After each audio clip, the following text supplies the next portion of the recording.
Hello guys, gusto ko lang sabihin sa inyo na restricted ako and 28 days. So, maraming nag-aal sa akin guys kasi akala nila yung profile ko is ako. Kasi yung profile ko, lalaki. So, ayan, open yung Facebook ko. Tignan natin yung mga nag-friend request sa akin. Tignan natin guys, kasi ang dami na sila guys.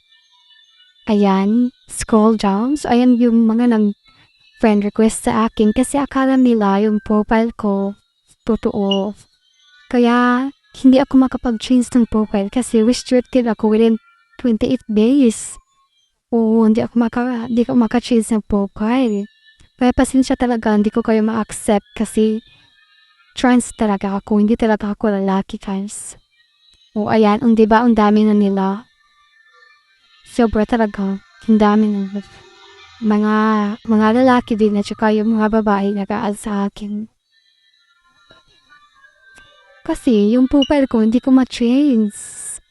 Click natin yung profile ko guys. Pakita ko sa inyo. Wait. So ayan, yung profile ko guys. Ayan. Nakita niyo guys yung profile ko.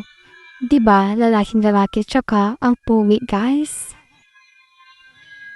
Kasi a profile picture.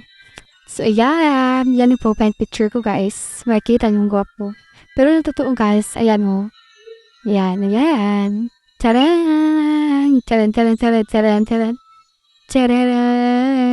Ayan,